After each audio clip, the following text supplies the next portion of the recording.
Greetings and welcome back. This is Into the Nexus, the show all about the game you can't play today, Heroes of the Storm. Garrett, here as always, with Kyle Fergusson. How you doing, dude? I'm suffering from the allergies. We're gonna make it. We're gonna ride that mute button. Y'all are gonna have a delightful audio experience. Oh yeah. Look forward to it. I'm gonna take this audio waveform. I'm gonna zoom all the way out at the end. I'm gonna look for visible gaps and I'm gonna delete them. Oh yeah, no, it's gonna be great. It's gonna be great. Plus, I never take allergy pills, and they make me feel like I got hit by a truck. So I am in the mood. Let's do it. All right. Let's do what? We can't play, man. Oh my god, I love to keep things nice and illusional and keep the show on topic, but man, I am out of it. Let's talk heroes. Yeah, the game is down today. The game is under maintenance for the next 5 hours, and I've heard that StarCraft's under the same ailment, so they're doing something. They're doing something with the maintenance. They're in there. They're pressing buttons. They're maybe optimizing. Who knows what's going on? Yeah, with StarCraft being down as well, that kind of takes any wind out of my hopeful sails for an update of some sort to Heroes of the Storm. If StarCraft is down as well, they've run on the same architecture. I'm just like, oh, okay, they're probably fixing something on the back end, and it's not going to be a patch. Who knows? It's good. Just fix it. Whatever it is, it's nice you're in there. Yep. And to everyone listening tomorrow, looking at the news that there's a new Heroes of the Storm patch, I hope you enjoy laughing at me. Hey, you know what? That would be some good news. That'd be some hopeful news, and we'll cover that next week. So this week we're going to be talking. We're going to be talking a little CCL action.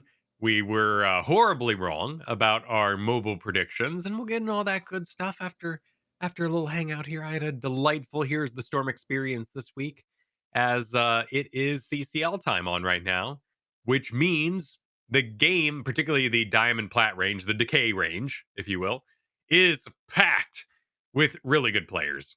And it was just a delightful experience. Yeah. Like, it was all EU accounts and international accounts getting ready for the CCL, getting those accounts leveled up for their upcoming event. There was a ton of coaches and everything. Like, I ran into Cavalier Guest in there and all his teammates. Like, it was just a packed house. And the regulars. Like, there's when I usually play, it's afternoon Pacific time. So there's like a group of like 30 or so people you can kind of interchange into your 10 stack. And it was a delight to see them infused with tournament play. And I had a wonderful time. My highlight of yesterday, and one of my favorite things about video gaming, is when you know something they don't know. And not like in the villainous Reddit post kind of way. I mean, like in the you are winning because they didn't read your talents and you're totally a badass. Okay. So what did they not know that you were feeling like a badass about? Well, they didn't know about my Thrall and all of its giant killers, which was their first mistake. They don't know about your Thrall? No, they don't know about my Thrall. He said like he knows about your Thrall. No, I mean, Thrall has, if you count it out, we got Rolling Thunder, you got Ancestral Wrath, and Alpha Wolf. So you have access to 3 giant killers, one of which is a level 1, and a level 7 is the other one. But in particular, this was an Artanis I was laning against, and they didn't know about level 4 Feral Resilience. Each heroes damaged by Feral Spirit grant 4 stacks of Frostwolf Resilience. So that's your Healy thing, you know what I mean? Like, that's a nice bit of stacks. And 2 stacks of Feral Resilience. Frostwolf Resilience, the usual Healy thing that stacks and then you get healed. And then there's Feral Resilience, which is an entirely different thing. Grants 75 physical armor against the next incoming hero basic attack. 2 stacks of that. Boy, it sure is a good thing that that there's not basic attacks going on in that matchup. Oh, wait. Exactly. Everything Artanis is doing is basic attacky. So I was laughing to the bank, destroying this Artanis in like a, in like a plat diamond kind of way. So it was a very slow destroying, but it was Dragonshire, so it was going very well. That's all you need on Dragonshire, man. And then I come sweeping in with the Earthquake into the back line and smash the enemy Vala Jaina. And I just had one of the best Thrall games of my life there. I also got to witness, I won't say their name, but if I say a Rainer who plays like Murky, you'll know who I'm talking about. There's a certain player, previous GM, now hanging around that Decay range, who is a Rainer main. And I saw them twice yesterday.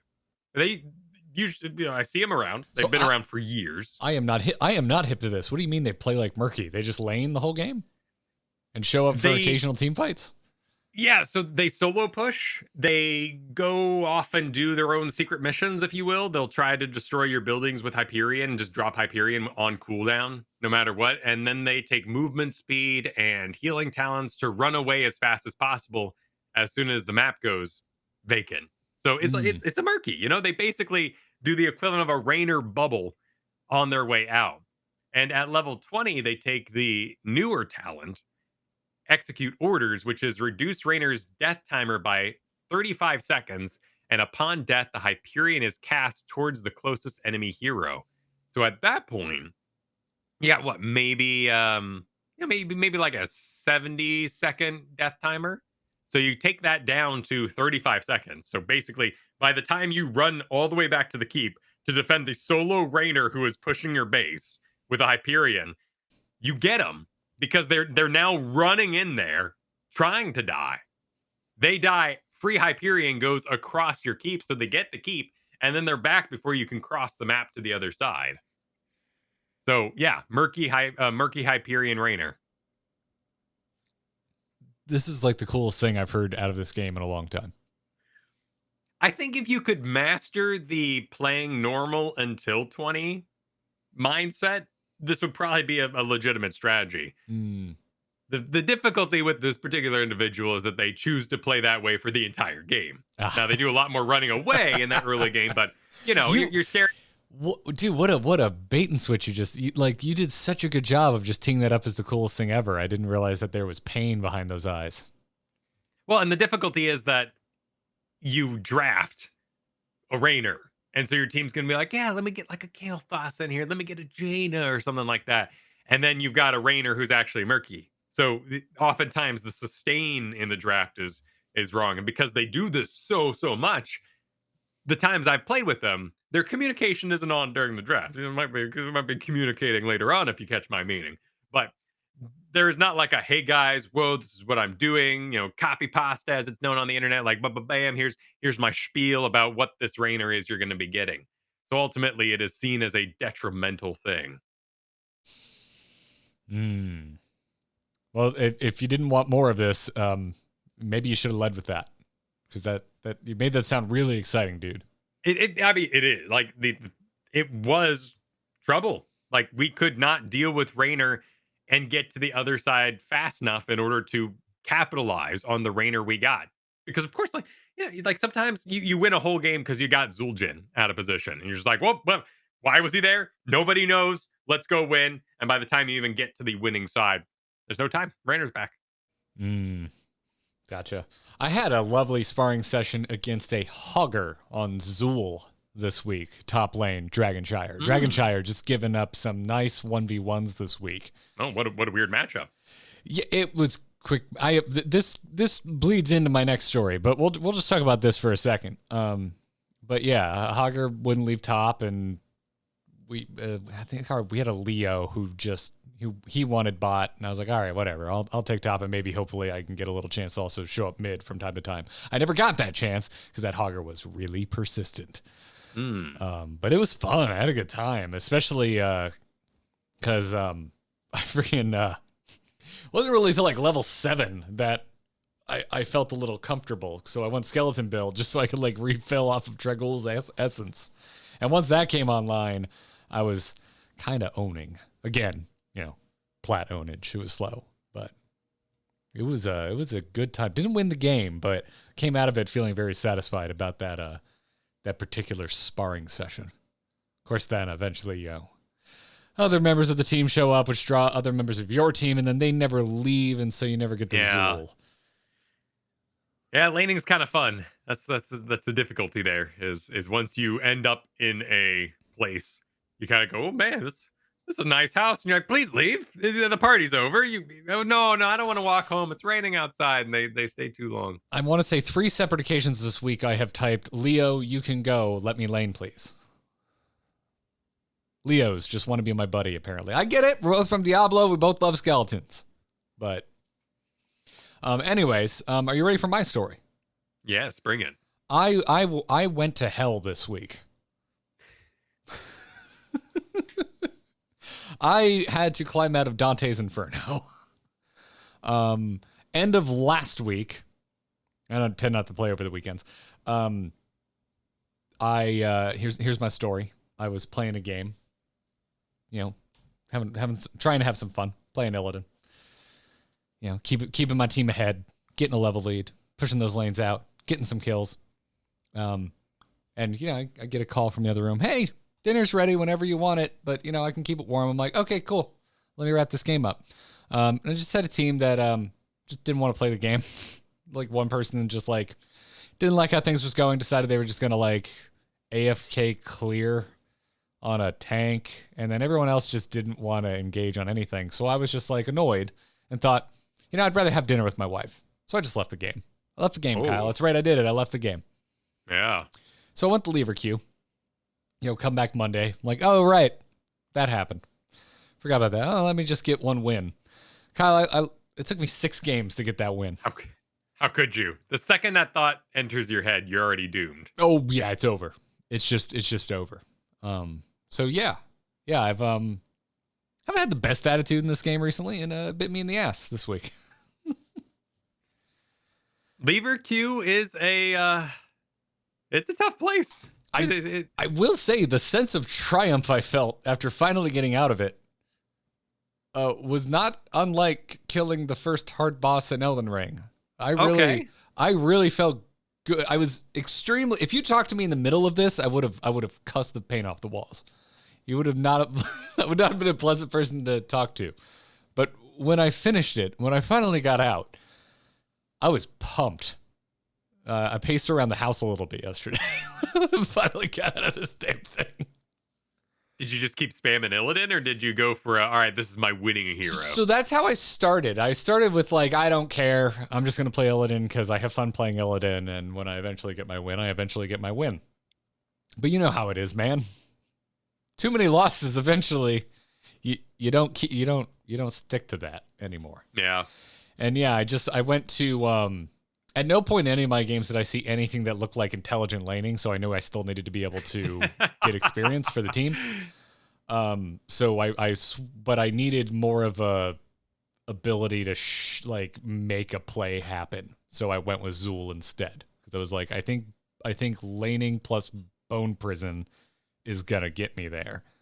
And so half of those games were on Zool, and 2 of those Zool losses we lost with a level lead. And I was that's when you would not have wanted to talk to me. Yeah.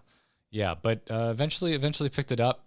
And dude, yeah, I had to like pace around my house afterwards. I was like so jazzed and energized. And afterwards, like it kind of dawned on me how absurd this entire experience was. I was just like, I feel amazing for getting out of lever queue. My struggles have been strictly in like a Blaze direction. I've been trying to, because like you communicate with top end players and they will sing the praises endlessly in the powerhouse of Blaze. It requires ultimately, and I'll put this on myself. I'm not the best like bunker dropper. Like if you have a pyroblast flying towards you, my first reaction is, well, good luck. Even though I have a button I can help you with. I actually have to like get by you, and then you have to get in the bunker. So it's a team effort there. But it's coordinated.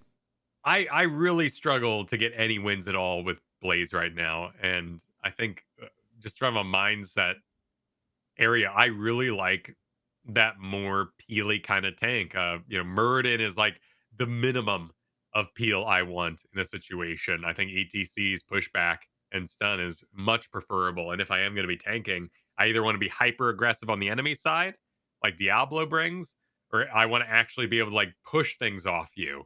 And no matter what I seem to do on Blaze, I just can't help people get dove. It's like Stitches with none of the kill potential. They just go for my backline, and Blaze goes, should I slow them?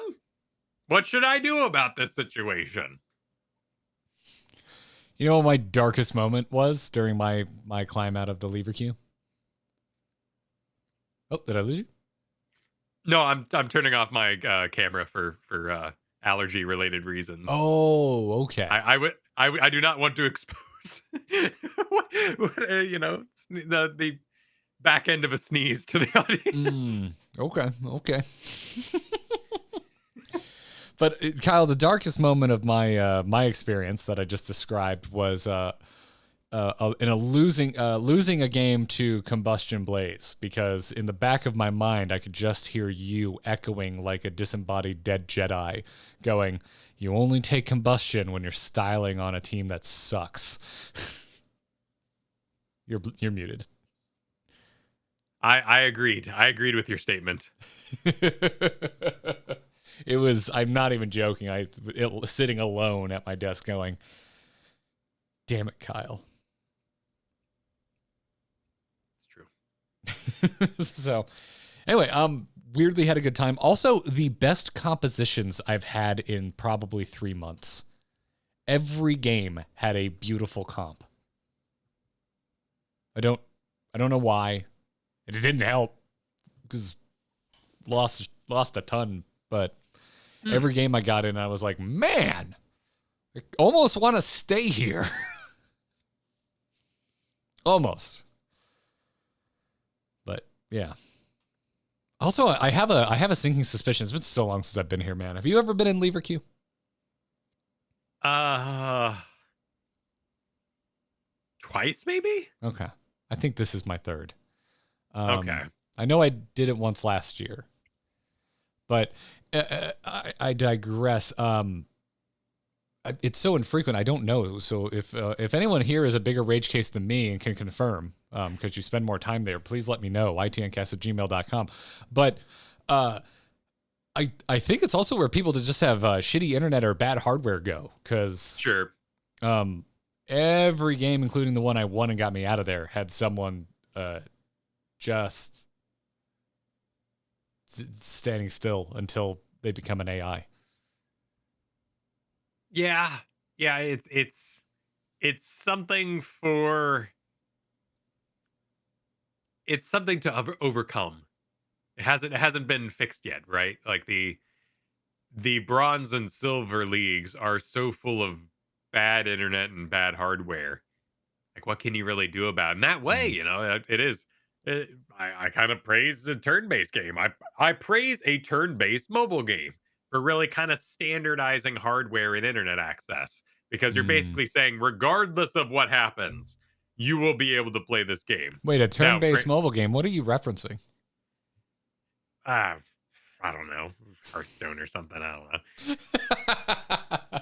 Like, for me, like Pokemon Go was such a barrier to entry because it just wouldn't work on my phone. But now, phones have really kind of caught up. The deals are always present to get a phone on some sort of rate payment thingy with a new plan or something like that. Like, it's an interesting dilemma. And of course, now we've been in what was the CPU, the graphics card shortage for such a long time that a lot of people haven't gotten a chance to upgrade if they wanted to.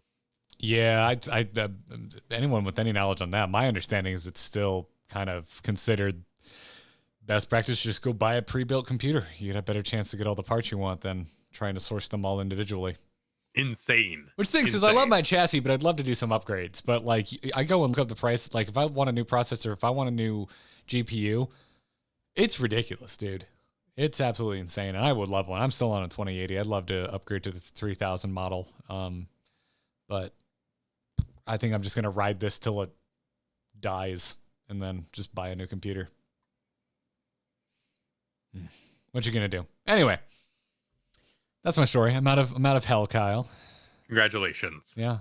So ready for our next bonanza. Did we set a date on that, by the way? Yeah, but next Wednesday. Lovely. I remember we talked about it, and then I wasn't sure if we actually sealed the deal or not. So wonderful. So go sign up for that. The deal is sealed. And speaking of which, let's thank our patrons for supporting us. Thank you so much, everybody. If you're a patron, if you're not and you're curious what we're talking about, well, check out patreon.com/ITN, because it's an opt-in way to support Kyle and myself in the making of the show, and also get you some perks like access to our patron-only Discord and our monthly game nights, the patron bonanzas, as we like to call them. And we'll be doing one next Wednesday. So go over to patreon.com/ITN, sign up, and join us. But with that in mind, well, right around the corner, dude, is CCL. And the teams have been revealed. They were actually revealed last week. But we figured we'd talk about them this week. A bit of a roster apocalypse. A shakeup, if you will. Lots of fresh faces, lots of old faces. A team entirely made of old faces. It's looking really exciting. Just the layouts and Everyone because here of is the younger lack than of me. You need draft. to be careful with throwing that old word around, dude. Oh, right. Yeah, if you could try and be a little more respectful to us elder millennials. Wait, would a millennial not know about HGC anymore? Oh my goodness, is that true? But 2018, it's been 4 years. Holy moly! I think the concern is more Ugh. with Gen Z, not millennials. Well, that's fine. That's like all of college, though. Yeah, okay, that's fair. If saying 4 years was a long time ago, yeah, ancient Yes, history. that would mean even if you were a freshman 4 years ago, you Heroes of the Dorm hasn't existed your entire college career. Yeah, Yeah, okay, fair enough, fair yeah, enough. full Well, cycle. lots of long time powerhouses have all gathered on one team in particular, and this is Granite Gaming. Just to jump straight to them, like that is a really insane roster pickup for Granite Gaming, who has traditionally struggled across the entirety of the CCL. Yeah, They've had Breeze, Wubby, SMX, Quacknix, all of X Fnatic fame, although not all of them on the roster at the same time, if I remember correctly. Some of them were on Fnatic rosters at different times. And then Polk, who was on Team Liquid and Dignitas. So, like, it's an entire roster of ex HGC players.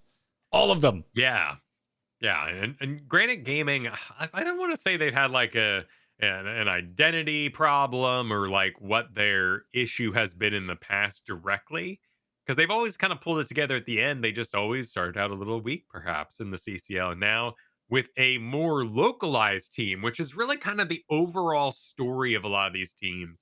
This is an entirely Swedish team now, so a lot of the teams with the lack of a draft, without having to have any roster requirements, have basically now said, you know what, scheduling and practice is the most important thing we can do to make this team great. So, you know what we should do? Just get all on the same region. So, we have full North American teams. We got a full Swedish team. We've got EU based teams. Really, the only standout in that particular area is the international team that is Simplicity and Storm. Like a lot of these are really, really localized. Wildheart as well. So there's a couple that are still lingering, but perhaps the biggest storyline you can say about this setup, this draft, if you will, this team reveal, is that a lot of teams have worked really hard to get on the same page. It's just so hard, man. I mean, even us, like making content, like how many times have we tried to work with folks in other countries and the time difference just it's too hard. And we're talking about like trying to carve out 2 hours. Yeah. These are 5 people you're trying to slam games with for hours on end to practice. Not to mention the Right. tournaments themselves. And then getting people to practice with too. You have to then, not only organize your players, you have to get 5 other people willing to play against you. And a lot of these teams have put together side teams, B teams, organizations like Wildheart have crafted themselves various teams like a Wildheart Omega and such that they can duel against. And a lot of these players that you may not recognize on these rosters this season come from those B teams, if you will. Yeah, Chili Mountain, like they're all coming from an X Cup summer team, as well as other experiences as well. But that was like I was like, where'd they? I'm trying to remember where'd they all come from, and sure enough, that's the thread there with Chili Mountain's roster. On top of, as you mentioned, Chili Mountain's all EU, every single one of them, and like Diamond Hands and 30K are all North America. Yeah, which is an interesting story. Being we've talked to Chill Rock here. We know Chili Mountain and a North American based organization, but they ended up keeping Banana, Ultralist, and Make, and those sort of remaining players kind of carved out the team that they wanted at the end of the day. And that's perhaps the really exciting story of someone like 30K's team, which is head by Liam or Vespertine, as you might know them, but the amazing off lane player, best URL in the world, that kind of thing. And Liam got to sort of handcraft, at least looking at from the outside, their team. And they've got some great names on here. Cure, B Kid, Legacy, Caterpillar. These are powerhouse names in the current tournament scene.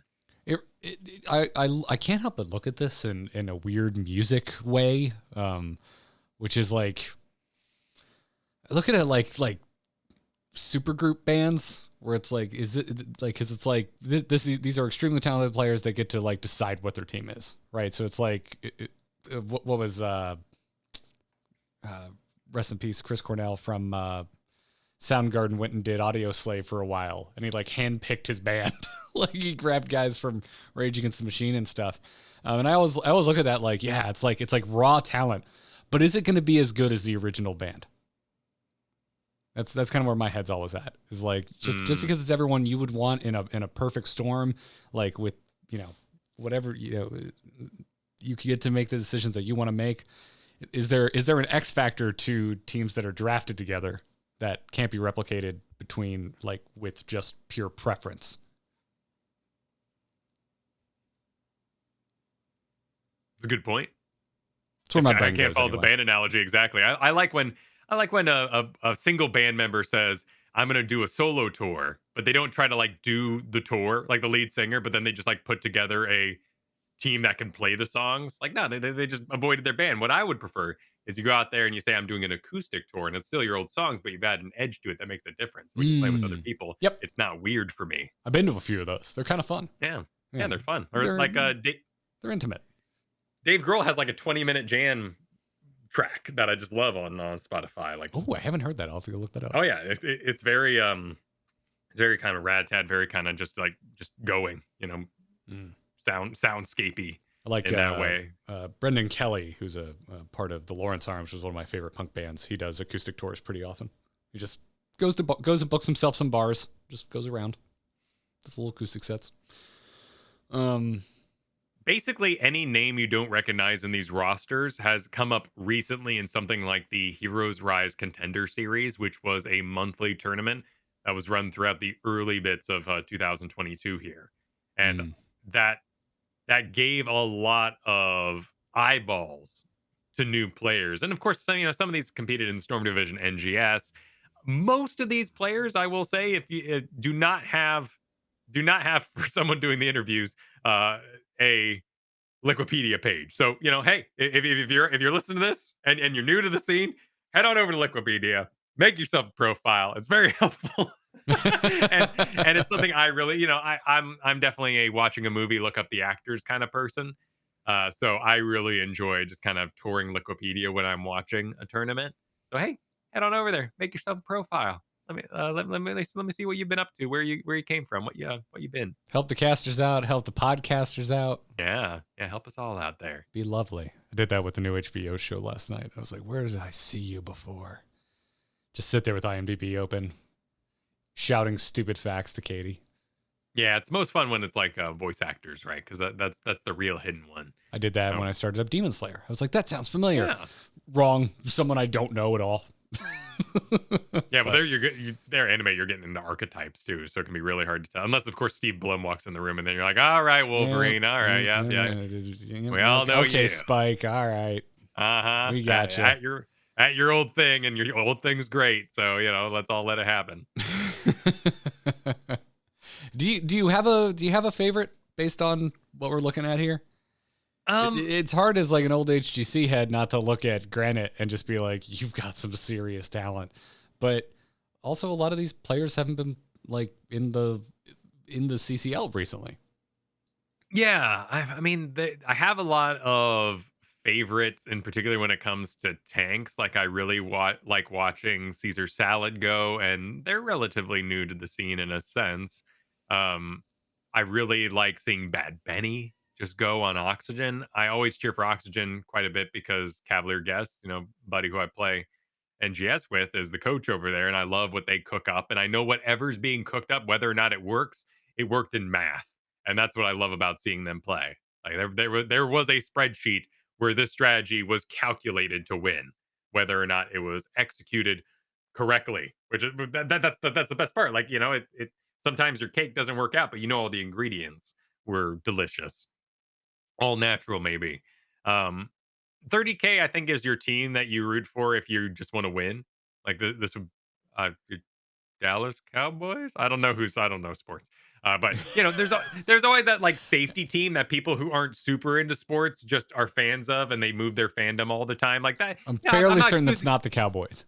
Yeah, well, whoever it is nowadays, right? Like it used to be Steelers or something. I don't know. Changes every year because that's what they do. They change every year, right? It's the safe team. So 30K is the team that you're gonna pick because you're like, woo, North America, and also looking really solid, a great roster under their belt, and lots of experience in the CCL scene. I think personally, I'm really, really excited to see how Simplicity works out because they've got a very interesting dynamic here. Porky, another teammate of mine, is the tank player for that, and he plays a amazing Garrosh. And I've seen on Twitter that he's learning some Korean so he can, communicate faster with his team. And that particular team is made up of 4 South Korean players, and they have an extremely aggressive style, and they can do some absolutely insane things on our ping and that they shouldn't be able to do, like block shots on Lucio, block Folio Diablo charges. Like they are going to be absolutely probably the most turbo aggressive team in the business. It's more if Porky and Slips can kind of match that on ping as well. So I would say my team I'm most excited to see play is Simplicity because I think they're going to bring a very, very unique energy to the tournament. But 30K is my safety pick, and I just like watching Wild Heart Esports go. Though I do think they lost that galaxy edge that they had with them now turned analysis desk. Oh my God. Now I'm blanking. Ah, no, Justin. I had it in my head. Thank you. Justin, yeah. But he used to go by something other name, and I think anyway. I was hung that's up my on the excuse. G, and then I was like, then made me think it started with it. Yeah, sorry, Justin. Come back on the show. Yeah, no, it was a pleasure getting to talk to him. Absolutely, Pit Yeah. Kid. Yeah. So it was without that, creative mind behind them. I do feel like they've lost some of their reason to watch, and that does make me sad. It's still super solid. Like I ain't knocking the team. I just really like the win or lose. We're gonna see something crazy out of them atmosphere. And hey, hey, props to CCL for going to the Liquipedia and updating which players have won CCLs before with a little trophy icon. I really like seeing that. It's a little bit of extra effort there that I really enjoy. Yeah. And I thought we weren't gonna have Hasuabs playing, but they're actually over on Oxygen Esports. I I, I really like Hasuabs. Been following them for a very long time. It's StarCraft bias very much Yeah. exists with both of us. Huge StarCraft bias. And I thought when we were going to be conflicting with Masters Clash and that whole EU scene that we weren't going to get to have Haswabs around. So I'm just happy to see that they're back. Yeah. I don't know. I'm torn between like 30K is just a solid mix. Like I know their roster's changed up, but they've got a lot of talent from a lot of great teams from the previous season. But also, yeah, there's just that the HGC fan of me looks at Granite. And so to me, it's like a toss up. I don't know, like what's going to do better, like the super team or the group of players who have all played together. Like, because then there's also Chili Mountain is in that mix as well. Like because they have all played together, even if only 3 players are a carryover from the previous season. The people they brought in, they played in that summer cup together.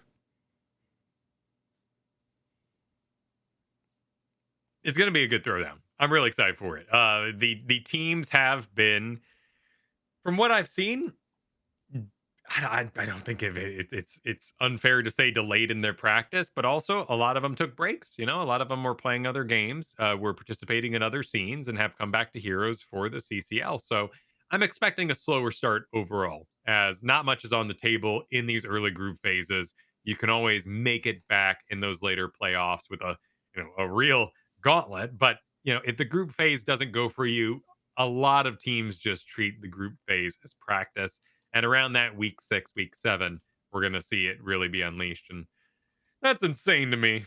Oh my goodness. The grand finals are in August, which seem forever out, but it's currently the 5th month of the year. So let me just old man on my porch for a hot moment. Holy heck. 2002 flying by. 2022 flying by. Oh my God, Kyle! I can't drive yet. Yeah, 2002. So this will be going throughout the next couple of months, but we're gonna have a pretty big throwdown all the way until late June, and then those playoffs will fire up in that July. We'll get I think they're gonna do 2 weeks off, which is gonna be a really cool secret. I would if I was a developer, if I were to hit with a really cool patch, I think it would be so exciting to see a patch right there after the July 10th week, because then we'd have our next match for the CCL, the round of 4, on August 5th. And it would just be really exciting to give the teams 2 weeks of practice with something brand spanking new hidden in the background. And that's about when our season ends. Is it even funny for me to say maybe at this point? Maybe. Yeah, I don't know either. In fact, I'll jump in a game here. We can confirm in a. Oh, I can't actually. Never mind. I can't jump in. The maintenance is on. Also, if it doesn't confirm anything. On next show, maybe we'll talk about when the season might end and whether or not that'll have an impact on the CCL. We'll see. Heroes team is silent. Yep, which leads us well to our next talking point. Does it? Does it? Yeah. So that mobile game got announced, and so Kyle, last week, you really started to sell me with your fear. Your fear infected me, because if you missed last week's episode, first off, go listen to it. I thought it was a good one. But Kyle, your main concern, and stop me if I'm not getting this correct, but your main concern was you didn't want to see Heroes of the Storm models used in whatever this mobile game was going to be. Yes. You were worried that it was going to be like a personal affront if you saw Heroes of the Storm character models in the mobile game. And I hadn't really thought about it, but you mentioned it, and I was like, oh, it kind of makes sense. And that started making me lead my head down a MOBA road. I was like, but the MOBAs are hot right now. Riot did a very good job with Wild Rift. So I started to really kind of buy that hook, line, and sinker. I'm like, yeah, I could see it. I could totally see it. I was sitting there. I think I even said last week, it's like, I don't want them. I don't think they have room for a MOBA, but I think they have room for a MOBA because they're not really doing much with Heroes of the Storm. Turns out it didn't matter. We were totally wrong. It's Warcraft Clash of Clans. Yeah, more of a tower defense edge on it, but pretty simplistic. There's going to be the UI is identical. Nodes. It is. Yeah, you could literally do tracing paper, and they would match up perfectly. I really like, and I've only played it on computer, the Kingdom Rush series as a tower defense. I think it is very mobile, very use your spells and level up a hero, and it's got all those kind of mechanics without having to press this button to spend money edge to it. There is room for self-expression in that gameplay because you have an open field to put your towers in. So you might mix buff towers next to other towers, or do splash towers in the front and then range towers in the back and more sniper towers and that sort of thing. This appears to have extremely limited ways to express yourself, which I think is just my gameplay gripe. Is I don't know how my game will feel unique from someone else's game and how I'll feel good at this game. However, we did do a stream where we reacted to this live. You can find that over at youtube.com/amovetv. Yeah, go to the live stream playlist, because we don't have streams public because it screws with our algorithm and ruins our views. But since then, they've put up the how to play get into gear section on their website, and the game has increased in speed. Interestingly enough, it looks like it's actually going a little faster than it was during the initial preview. Oh, I was unaware of this. I wonder if the footage was slowed down for the purposes of the reveal and explaining how it works. It could be. It could be that was an older build, and since then they've realized they want to pump up the oh speed. yeah, I mean, I'm looking at it right now, and I just realized for our video live audience, I can show this. So, yeah, that looks a lot peppier. But some of the other tabs, like Synergize, still looks like it's moving at molasses pace, which I think is the primary gripe for someone coming from the more StarCraft side of things. That meat grinder was really, really fun in StarCraft. And if you may not be aware, this is an old fact from StarCraft. They agreed and they changed the game very late in development to be straight up faster. They increased the speed. However, they could never truly fix the in-game clock, so for the longest time, the clock never matched what was actually the minute mark at the game inside the client. Okay. So you'd constantly have casters saying throughout all StarCraft esports, "You're at the 4 minute mark," which isn't actually the 4 minute mark, over and over again. But hey, no, here's the storm assets used. With a time machine, I would have liked that better. If I could have seen this and gone, well, wait, I wanted my horrible reality to be true, and then gone back in time and seen heroes assets, I would have felt good about that. However, of course, I'm aware that if they showed up with heroes assets, I would have been like, it's cheap. How could they? They stole it. Yeah, overall, I'm not hyped about the game, but I thought it was a good announcement, and I had an interesting conversation with some folks on Twitter, where it kind of made me realize that I think Blizzard's learned a lot that this wasn't announced as like a part of a BlizzCon or a BlizzCon line or some big Blizzard event. Like, it makes sense for this to be kind of announced as its own like standalone little thing. So in that way, like, I think from the marketing aspect, this is really well executed. But I'm just not the audience for this.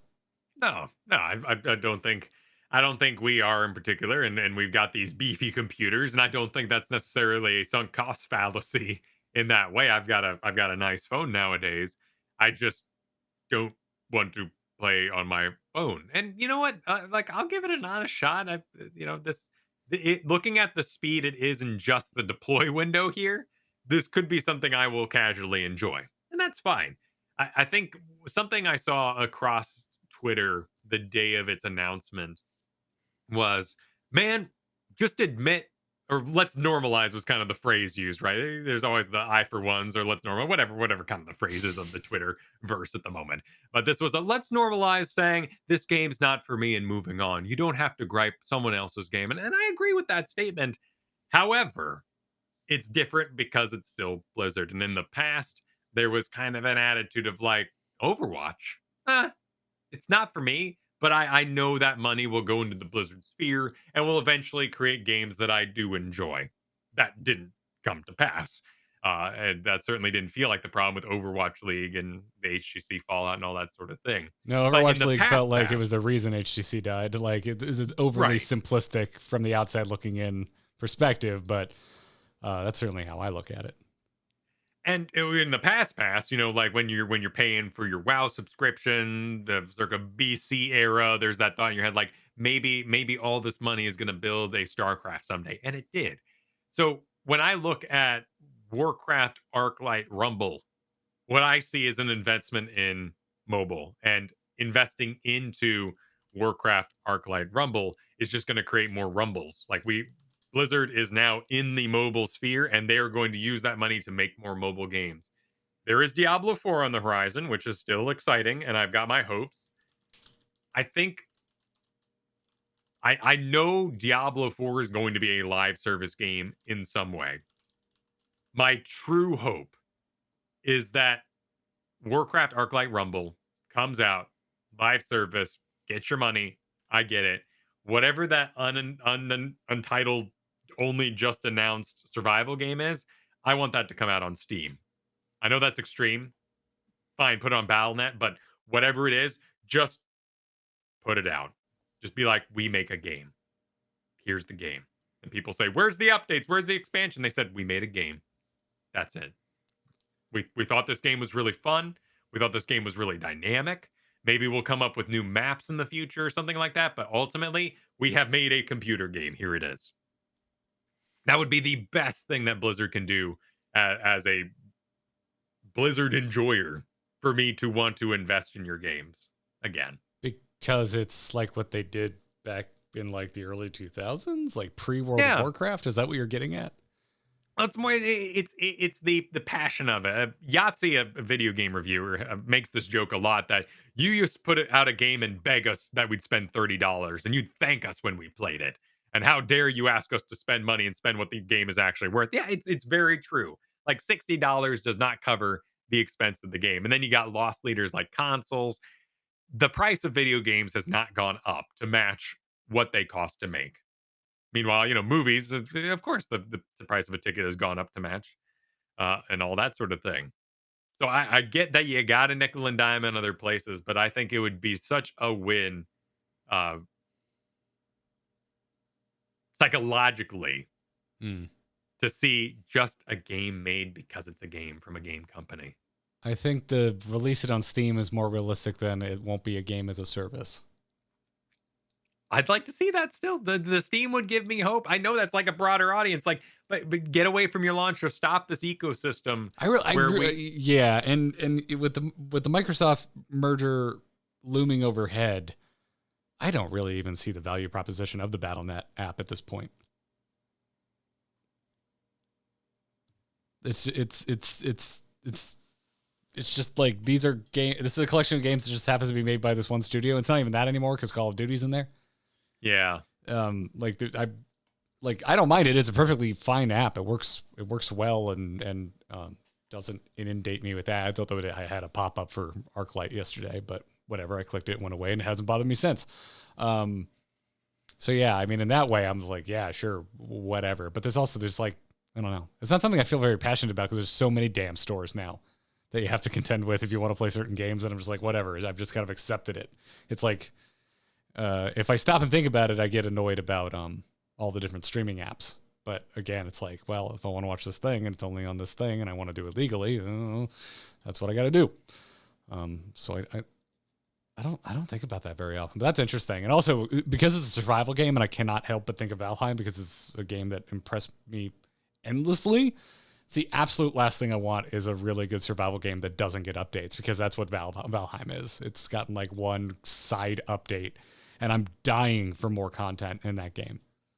I mean, they from what we see from the like Steam, when you highlight a game in Steam and there's like a bunch of updates from they're talking. They are aware that they are working, or they're trying to let people know they're working. It's just it wasn't and that was a runaway success. That was in part because of COVID, and they were a 5-person team when they got started. They're not anymore, but they saw massive success while they were still an absolutely tiny team. So I'm not necessarily complaining about Valheim, but it's my example. If Blizzard comes out with a Valheim adjacent game, give me more.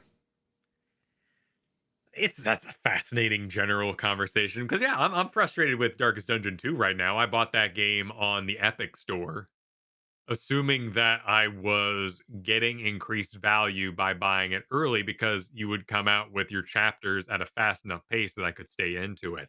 Now it's been so long. There's one boss in the game, one final boss of the 5 chapters they're going to do. And by the time they release the next chapter, it's going to be time for the end of the exclusivity on Epic. And I could have bought it on Steam. I get no added value by buying it over on the Epic store, and that's very sad and frustrating to me. With Valheim, and I think also just because we weren't good at the gameplay is my honest answer. But something like Apex Legends, that was a game that wasn't prepared to update fast enough either. And so when we beat Valheim and said we're hungry for more, there was like a 2-month window where they had to strike to keep me going. And bring up you brought up the app there. When the Battle.net app originally launched, it was such a great little ecosystem because that's where I played everything. Like that, you'd log in, you'd be like, "Hey, what we playing tonight? Let's run a Diablo thing. Let's go over to Heroes. Oh, let's go play a StarCraft." Co-op was almost too late to that party, even for me to really have it in my rotation, which is why I never played much of it.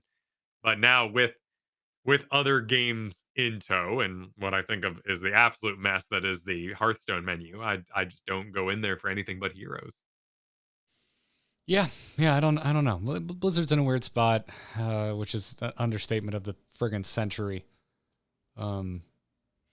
But it's like right now, like I as a a Blizzard fan in my mid 30s, I feel like they're not making games I want to play. Like I feel like they're not catering to the aesthetic and the types of games that made me a fan of the studio in the first place. Which it's also just timing, right? Like Diablo 4 is eventually going to come, and I am excited for that, and I'm going to play the crap out of it. But like I'm someone who looks at Overwatch as like new Blizzard, and I don't care about it. It's not a game that does anything for me.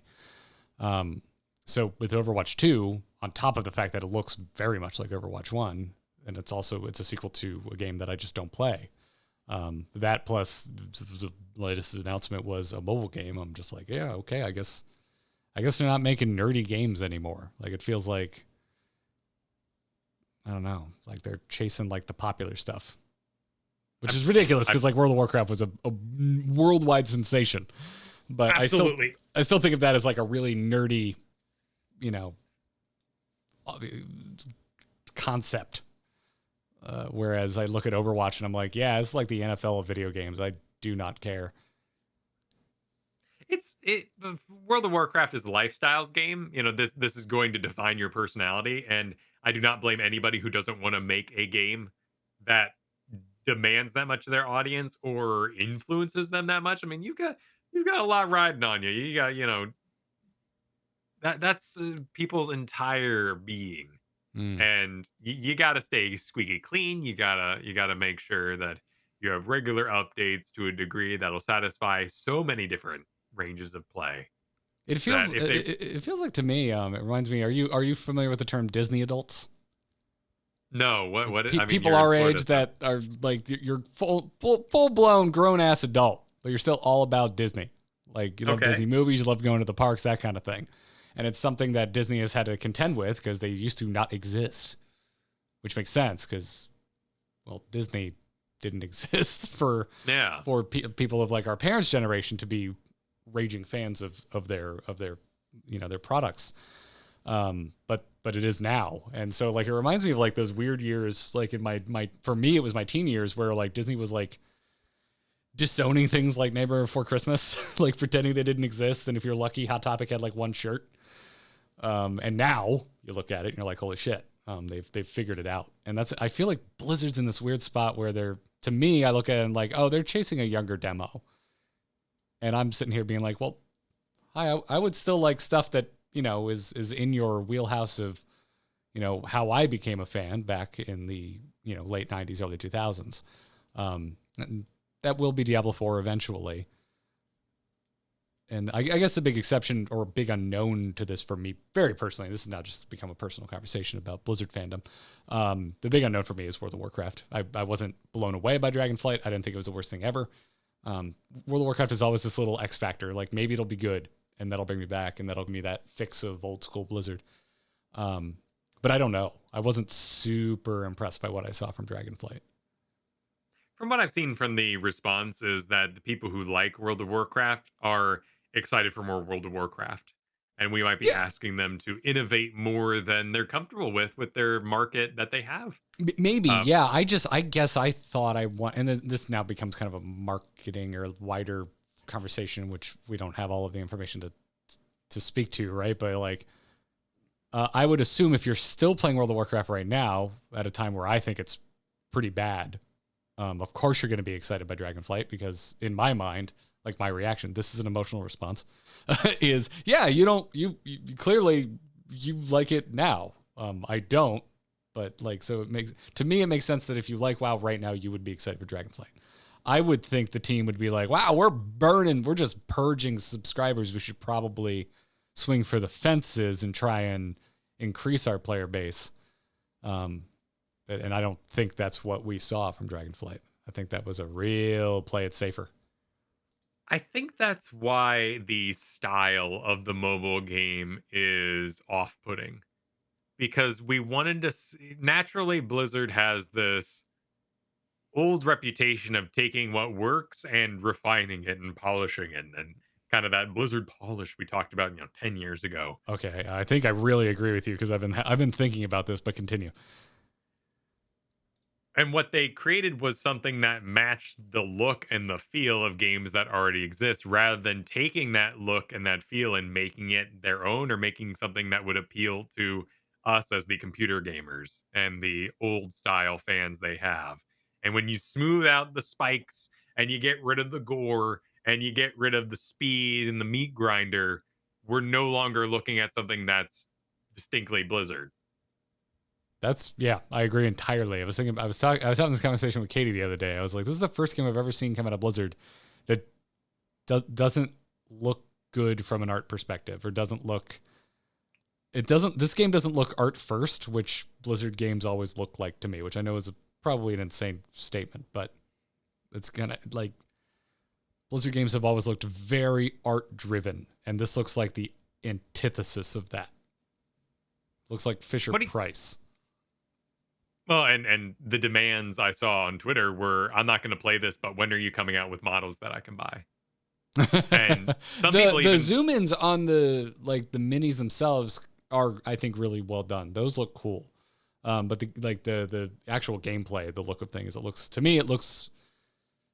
cheap, which is harsher than I mean it to look, but I'm just kind of at a loss for words of how to describe this correctly. Or how I mean it. I don't mean it. I know. I was honestly surprised how big the team was, because it didn't look like, to me, the type of game that needs that many people. And it's not boxy. It's not spritey. It is immediately. It's a good looking game to me that has the characteristics of games that are greedy. And there's nothing. It's textbook mobile game look. Right. It's like if there was a mobile game filter in Photoshop, this is what it would look like. And there's nothing wrong with trying to evoke a pick up and play, let's gather around the pinball machine atmosphere. But your first shot was putting a coin in a machine, right? Like, these are all things we are going to be hyper sensitive to. You were really hung up on that, and I thought it was clever as hell. I liked that. The cinematic for this is wonderful. I thought it was, look at the power of your money and what it might be able to give you. How am I the one that was in punk bands growing up? How have you not been in some anti-establishment super cynical? I know I'm insane. Like, when was the last time I spent any money in Heroes of the Storm? How far is my dollar gone in StarCraft and these other products? Like, I absolutely understand it. That's how I work. Like, I look at, hey, do you want to watch The Wire? I don't know when they came out, but I'm like, no, I could go play early 2000s. It's really good. You should probably watch The Wire. Maybe, but like, for me, a video game is a known quantity, and when I look at my evening, I did an absurd amount of research on Vampire Survivor, a $3 game, because simply to me, it is my living and breathing number of heartbeats on this planet that I am spending in your game. It's not even so much money. I just want to know my time is going to be valued.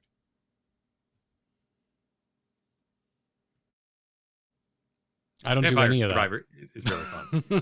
I don't do any of that. I'm very impulse when it comes to games, and also like I have access to things like Game Pass and stuff now too. So there's just a lot of games that's like, well, I already paid for it, so might as well give it a shot, kind of a thing. I get it. I would like my hours back on Moon Knight. Can I do that? Can I get my hours back on Moon Knight? No, they've already cashed that check, that sweet check. It's unfortunate. I'm so disappointed that Obi-Wan's going to be a 6-episode thing. All the Star Wars things have been very low episode count. Not Mandalorian. Mandalorian hung out. It got to know the world. You can't tell a good story that is a TV show in 6 episodes. I disagree with this format. I disagree. You don't need to know the world. He's on Tatooine. What's there to explore then? Like that's make a movie. You explore Obi-Wan, who is also a known quantity. You explore Obi-Wan at this one specific point in time. You insane person.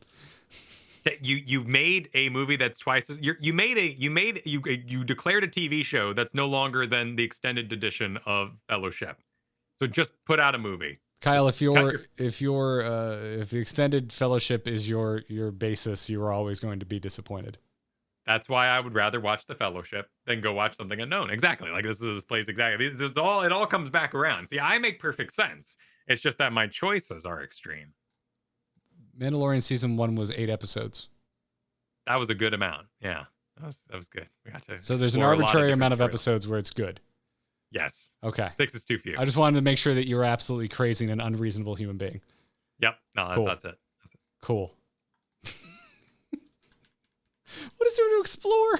We know the before, we know the after for all of this and all the characters involved. No, what was it? He hanging out like I want to see him make a sandwich. I want to, I want to chill. The best part of Witcher was getting a shave.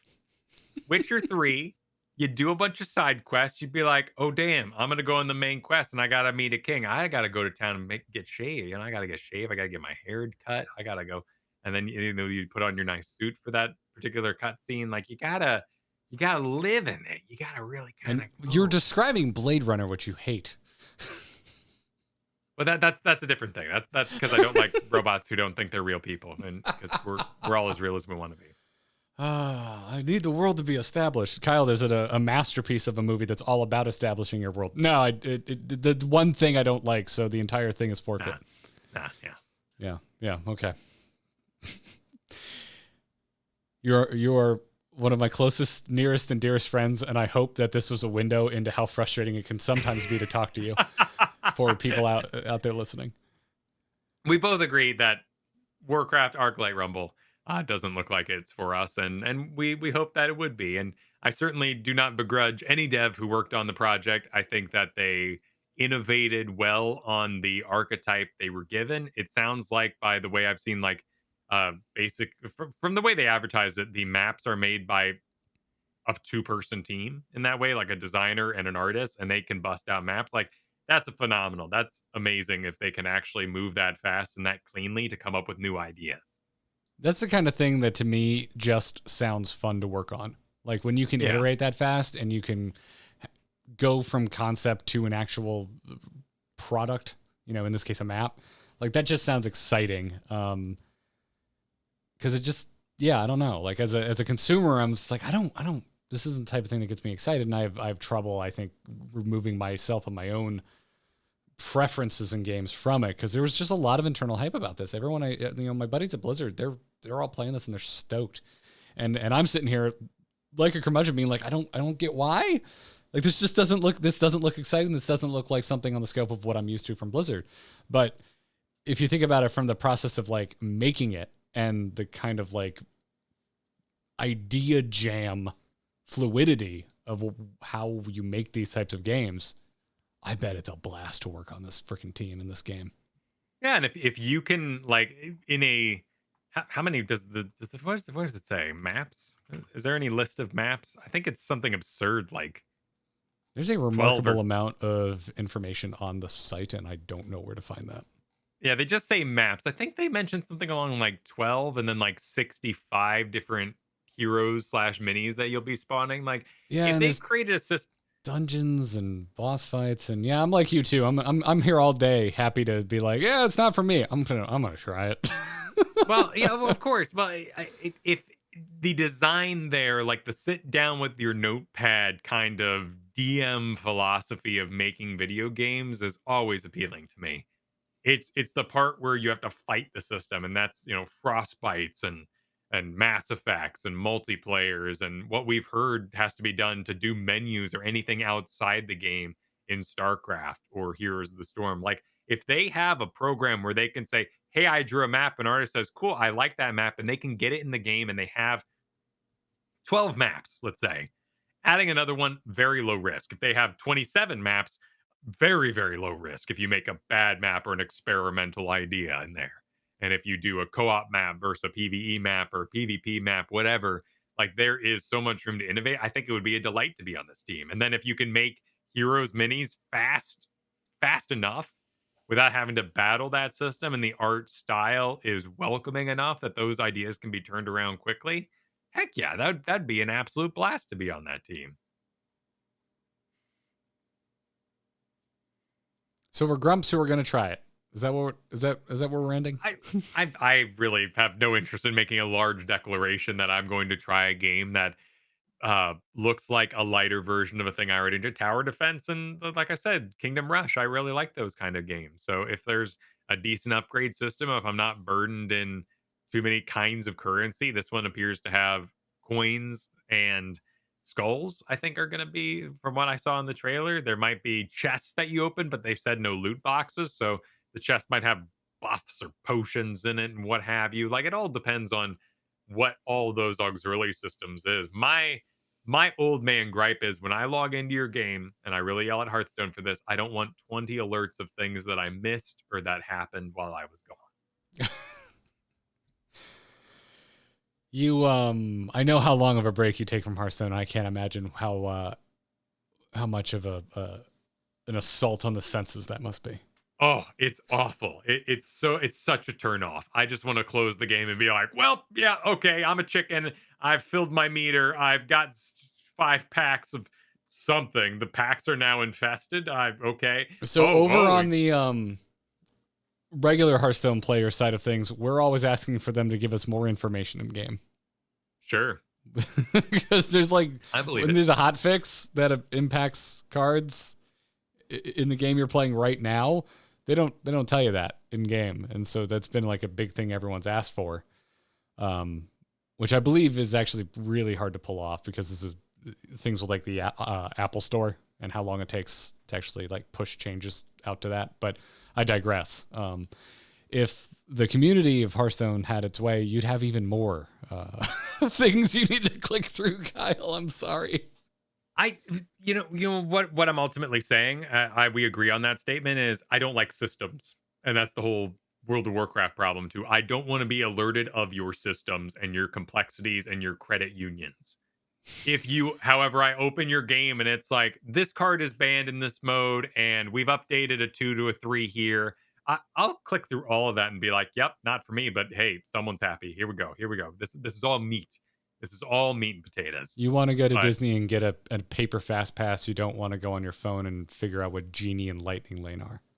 Well, I've also heard like Genie doesn't actually work and it's all made up. It's extremely complicated. Yeah. That makes me feel like a rat in the machine. I don't need to be paper. Like I pollution, straws, whatever. Like I'll give up at a certain point. I do not need luxuries of the past to maintain me into the future. But I do like knowing. Like Magic the Gathering does it. The Magic the Gathering still has its problems, right? Like I unlock so many coins and souls to spend on the various shops. Yeah. Well, hey, if this is just, Fussy Bucket in chat room says no loot boxes, just cold hard cash. Can we bring cold hard cash back to Heroes of the Storm?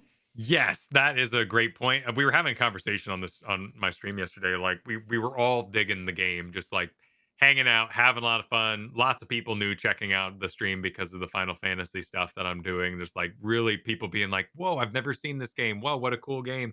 And like, yeah, plays amazing, love it. There is nothing I can give to this ecosystem. I don't need and I don't want a boost. And there's nothing to purchase. And that is the biggest problem for Heroes is just there's no reason for me to log in outside of playing, which is bizarre to say because, hey, I play it anyway because I love MOBAs and it's my MOBA of choice. But, my last little bit here about, and I do mean this as mostly a bit, but it's a personal gripe. Warcraft, Arclight, Rumble, I do not respond to Harley Quinn, Junkrat, and whatever this plain gnome is about. I do not like crazy characters. I haven't seen that Netflix show because Jinx has like... Yeah, man. No, it's what you do because it worked for League of Legends. Yeah, man, Jinx has like this whole arc and it's apparently this beautiful show and it's nothing like the wacky, crazy, Jinx that you've seen in commercials and stuff. But I do not like this. I don't like Joker that much. Mark Hamill's amazing, but I do not like the Joker as like a character. I just the wacky I'm insane characters. Oh, can't do it. I do not like it. It's played out. I think what the hell is the Netflix show? Oh my god. Arcane? Arcane, thank you. I think Arcane's one of the most beautiful things I've ever laid eyes upon. I fell off as well because when she goes full Jinx, I was just like, oh, she's just the Joker. I've seen this before, so I got bored. Yeah. Because I know nothing about League of Legends lore, absolutely nothing. So I went in like cold and really enjoyed the first 3 episodes. And then there's a big shift, and Jinx is essentially Jinx from episode 4 forward. And I was like, oh, okay. So I haven't finished it yet. I will eventually, just because it's so pretty. But I'm not going to fight you on that one, Kyle. I'm kind of with you there. Even though I do very much enjoy the Joker, I do very much enjoy Harley Quinn. The Harley Quinn animated show is one of my favorite things in a while. But it's first and foremost a comedy, so that type of character really, really plays. I digress. It worked for other games, so I feel like they're trying it here. Yeah.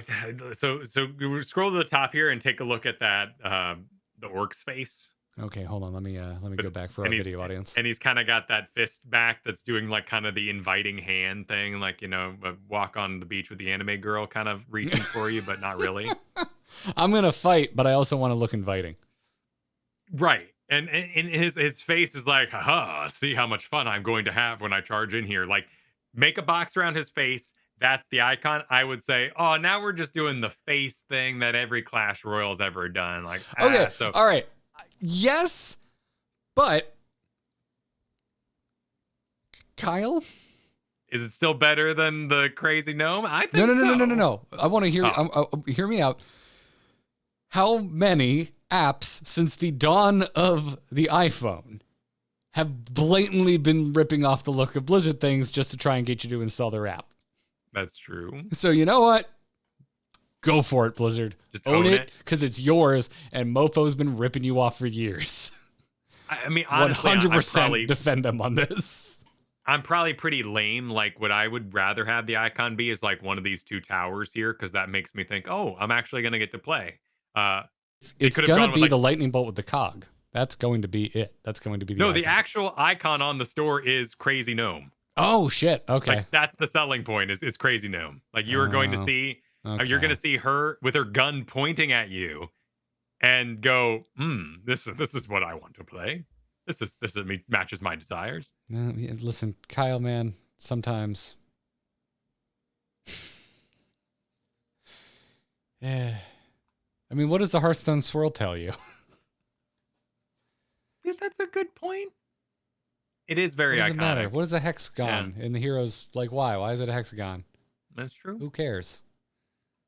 That's true. Play the game or don't play the game. I disagree with their poster child.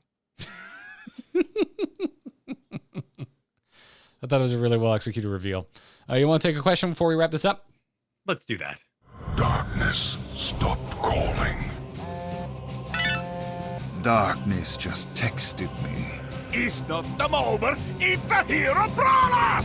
You can send your emails to itncast@gmail.com, or if you're supporting us on Patreon, just write us in the Discord. We got a channel right there for questions. Drop a question in there. We'll pull them out, add them to the show, and answer them on a podcast. Narity did just that, wrote us in the Discord and said, hey, last week, and I believe this is 2 weeks ago, the episode they're referencing, you talked about a shift in meta where the team is split 2-3 on 2-lane maps. I was wondering if you could go into more detail about what makes a comp successful in a 2-3 split, and also why do we have the 1-4 split meta in the first place? Thank you for your great and smart show. I really appreciate it. All right, I'll answer the last question first. That is to increase the safety and control of the map. So your 1-4 split on Dragonshire is actually more of like a 1-3-1 split, but you have multiple people manning the triangle, the movement area between middle and bottom. So 1-4 split is to give the most control and thereby dominate the map and force people out and make them miss XP, which is very, very important in tournament play. XP is the number one thing that you are looking for, because you're not going to get kills. The play is too high level, but if you can force them to slowly lose their edge, and that's why you'll hear in high-end comms, I made them miss a wave from the top lane or something like that, because that's a big, big win. It's a third of a level or whatnot. So also definitely not something I'm glad to say, because it's not something we're going to usually see in the broadcast either. The shift to meta with the 2-3 on 2-lane maps is for a similar edge that you were increasing the pressure on the top while still getting all the XP. So your bottom 3 is more resilient, is going to be in less danger in that regard. Sometimes sometimes this might be kind of weird things like an Uther Anduin plus Vala, like something that's going to be real chunky. Still have the throughput to get it done, but you have these pickup moments like you could grab that Uther who's grabbing the XP back by an Anduin. Then you put something insane in the top in some cases, not necessarily with that 3 I just mentioned, but it can be like Kharazim and the solo laner can bring a lot of power, and now it has the push power to stay relevant.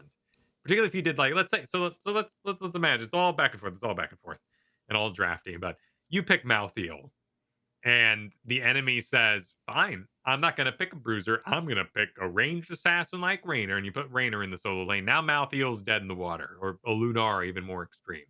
So then you put a Kharazim with your Malthael to keep him healed up, and now the Kharazim can dive the Lunara and pressure in while the Malthael handles the lanes. And now you have a winning top lane, where in the bottom you're not suffering in the draft because you took something very resilient like that. In that extreme case, the Anduin Uther Vala. Very extreme. You probably wouldn't do that, but all the same for my example. Meat and survivability. Right. So you've worked yourself into a corner where they're trying to push you away from XP, so you push back. And that's why the 2-3 has become more prevalent. It's been a counter to the counter, essentially. Right. You're counter picking the Malthael. You counter that counter by saying, all right, I reject your reality and we're just going to go 2-3 and you can deal with it. Yeah, substitute my own. Great show that. That being said, 2-lane maps seem to be very out of favor across tournament play. Those are your backup maps, I would say. If everything else gets banned out, if a team wants to get weird on you, but that and Volskaya. Yeah. 2-lane maps plus Volskaya. If the tournament players were to update this game, we would have Infernal Shrines and Towers of Doom. Maybe an occasional 10% chance of Dragonshire or something like that. But those are our 2 premier maps. And with Volskaya being our most recent map, I'm very curious to see. I would have been curious to see what maps were in the pipeline, because I bet you we would have defined that further. And if we had active map making content, we would be leaning further and further towards cooler styles, more influences from other Blizzard games, but we'd be further defining Towers of Doom and Infernal Shrines. Man, I would get pretty hyped if they were like, hey, this season of Storm League, if it was those 2 maps, like if we had a really restricted map pool, that to me would be a big draw to Storm League, because I have felt no interest. It's like, I don't want to sit through an additional draft and like play through a map I just don't want to be on. I still really like the draft process, so it is my preferred way to play. I do think that this is a bit of a different conversation that maybe we could have a whole aside on another day, but there is a good job proved again that ranked play has defined and hasn't been modernized enough. Video games asked us to prove ourselves, and we said, we will. I want your shiny thing. And then you get the shiny thing and it goes, good, do it again. And you go, well, what did you change? They say, well, we've changed all this. We've changed so much. The dynamic will be different. You'll be like, I got to prove myself in this other arena. Awesome. Prove myself on Mars. Prove myself on Venus. Like do it. I've already proven myself on Earth. But when you're asked to prove yourself over and over on Earth again, the older you get, you look at your life clock. Not to be morbid, but you look at yourself and you go, there's nothing that's changed enough for me to prove myself again. And I think the simplest way with the content that they've created and currently have is exactly what you said. Take that map pool, make it extremely small. It'll give huge swings to heroes that we already have and make that the meta for a season. And when you ask me, which is fine, are you a Masters player? And I say, yes, I've already had Masters. And they say, are you a Masters player only on Dragonshire? I'll go, no, you're right. I'm not. Let's explore that idea. 1 map heroes would be interesting. It would, do card games do a month season? I think a month of a certain map might be too much, but it would be very interesting, and I would certainly feel uh, time gated correctly. I would look at the end of the month coming and be like, "Oh man, I really haven't played much Towers of Doom. I should get in there." I think it'd be a big shakeup for sure. That's something I'd love to see. Thanks for mentioning that. Are you seeing 2-3s in like your pickup games? Like, are you seeing it in Storm League? No. It's still very it's very Hogger based right now. But again, I think that a lot of that is CCL influence and practice. It's a character that needs a lot of practice to be good at. I ended up in so like I'm not- definitely an unplanned 2-3, and it was kind of interesting. It was part of my hell experience, so we didn't win, but it was it just kind of stuck, and I got a glimpse into how it works. Yeah, no, that's not. There's a lot of. There are people though who try out the 1-4 in that 1-3-1 kind of style, and I do think that's prevalent enough to be aware of in a heavy capacity and be prepared for. Good way to put it. Well, Narity, thank you so much for your email. Or Discord message in this case. Keep them coming, itncast@gmail.com, or keep writing in on the patron Discord. And that's going to wrap it up for this episode. Thanks again to our patrons supporting us over at patreon.com/ITN. If you want to support Kyle and myself, the Patreon is the best way to do so.